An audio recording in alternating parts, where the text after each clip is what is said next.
Hello friends, welcome to my channel SushantChessWise. Today onwards I am going to restart the Endgame study series which I had stopped long back, but I thought that let's take some advanced Endgame studies and let's see how the Endgame studies are very useful and effective for improving our calculation plus imagination also. Let's quickly get started with the position. This is the position with white to play and win. First, let us try to understand how to grasp the idea, how to know what's going on. This endgame has two important elements. Firstly, see, this knight is trapped. So what we can see, next move is going to be kb7 and black will take the knight, right?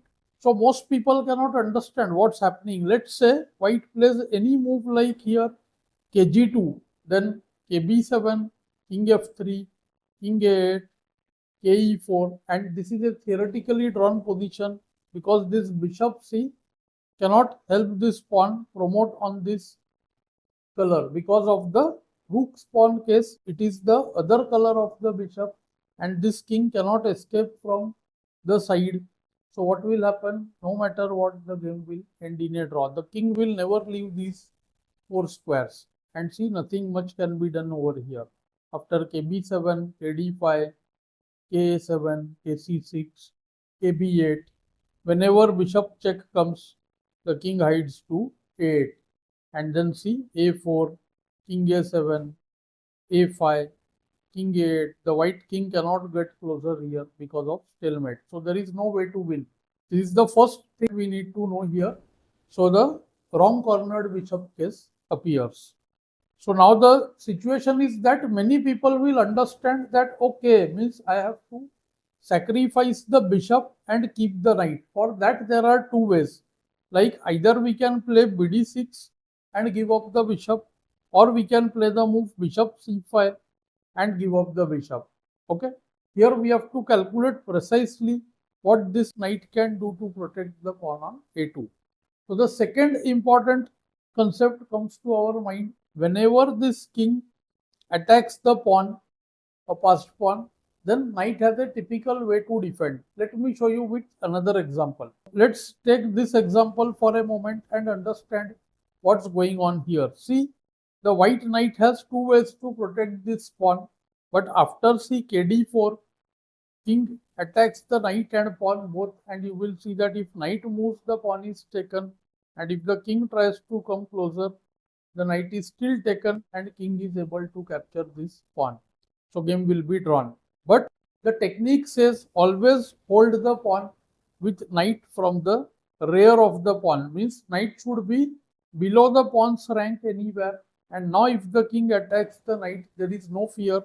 White can simply get his king along, because whenever king takes knight, the pawn advances and now king cannot stop the pawn. See, after ke3, f5, ke4, f6, you can see that the pawn would queen. After see ke5, f7, next move the pawn promotes. So what happens here? After the move nd2, ke3, kb2, black just waits with k, f4, and then what happens? The white king approaches and then the pawn will be finally see pushed. The king will come closer. See this way. And now this is the winning position after king f5, ke3. So this is the second important endgame that we need to know. So let's return to our position, and now we have to calculate and ascertain in which case we are able to win. From the look, it is very difficult to know whether bishop c5 will work or bd6 will work. We have to calculate both. Let's see bd6. Mostly people assume that bd6 should work very easily, because see, what is the point? After king takes d6, knight b6, you can see a4 won't help. After a4, kc6, a5, kb5, and then see, pawn is simply lost. Knight is saved, but the pawn is gone. So knight comes to b6, and see, knight is able to easily hold this pawn. See, from a4, c3 or c4 also, right? But see, after kc5, now the knight has to go to a4 and then kb4, and suddenly see the situation after the move nb2 or kg2. Kg2 won't help. Just we take the knight and it's drawn. And if any move like NB2 trying for A4, then just king A3 and the pawn is taken. So it's clear that the move BD6 cannot help. Let's go to the move BC5 and see what happens.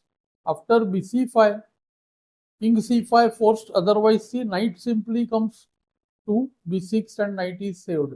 So king takes C5. Now NC7, king B4 and knight C suddenly comes from D5. This route is unexpected because now what happens? Now the pawn is about to advance after KC4, which happens to be a very interesting line. We can go knight E3 and you can see the knight can come to C2. After C, KB4 or KC3, to both cases, we can just play knight to C2 and next move the pawn emerges. Even see same situation to K, C3 also, the knight comes to C2. King can't take the knight because of A4 and the pawn promotes. So this is the very important point. And after ND5, if king A3, then 2 we have the move NC3. And the situation repeats, only move KB4 to which A4, and again this knight can never be taken.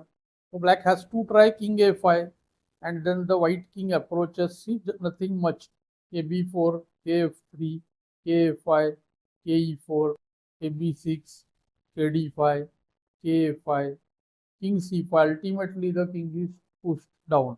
In this also, only thing we have to remember is we should never push this pawn to the 7th rank too early. That's it. Otherwise, there are problems. So now see K, B4, KB6, A5, king A6. Just we can wait for some time. Just all we have to do is before pushing the pawn too much further, arrange the knight to control the winning square from, see this, C7 to 8 or B6 to 8. So here we will choose the C7 square. So see, we can play knight D5, king 8, knight KB6, KB8, A7 check. The point is if king 8, then knight C7 waits, and king C8, then simply the pawn wins and white wins. This was although elementary, but I thought that it's good. If you are not aware of these kind of ideas, it will be useful to know that. So these kind of end games not only teach us how to look for variations, but also improve our creativity. So that is why it's very good to solve these kind of end game studies. These are generally used in all grandmaster camps.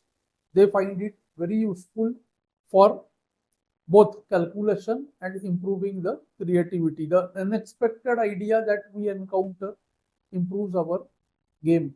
So I hope you found this lesson useful and instructive. Definitely let me know in the comments.